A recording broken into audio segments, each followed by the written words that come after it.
ई जुल्मी जमाना सितम के तनो ढाई न कबहू ए दुनिया से मोहब्बत उड़ाई। और जब रोग हो जे जानी उजानी कदर बेकदर के समझ में न आई।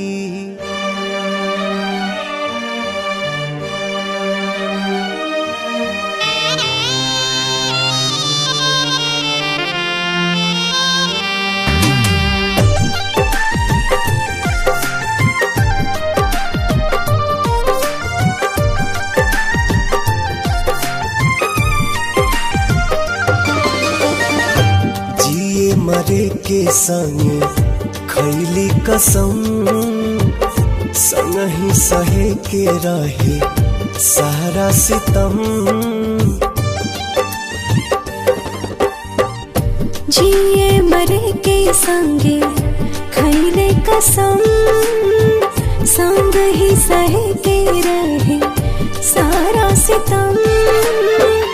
उहे जान भैली अनजान कहे पूछ के बतावा तनी चान। हे चान दूर काहे भैली हमर जान।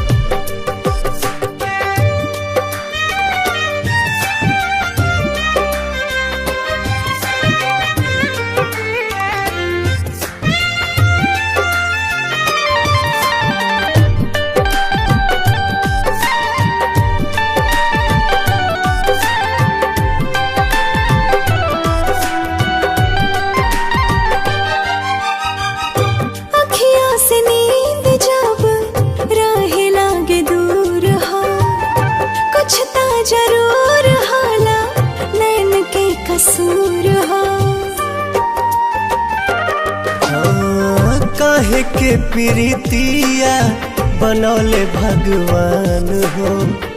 प्रेमी सतावल जाला बाटे पर मान हो।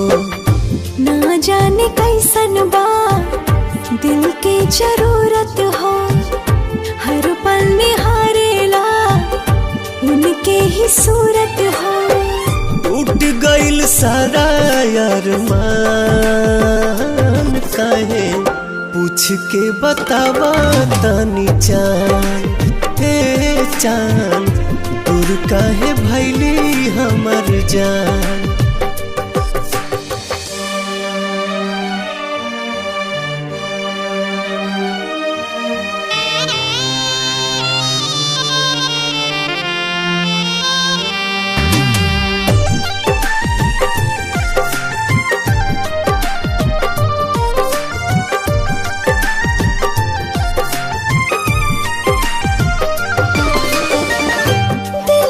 जरूरत होला सच्चा दिलदार के।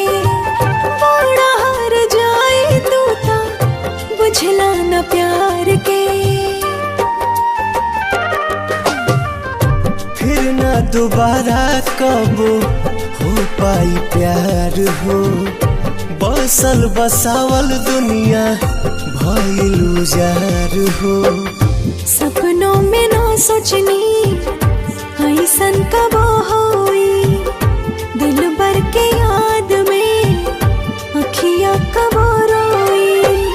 घुट घुट के निकाले परान काहे पूछ के बतावा तनी चान।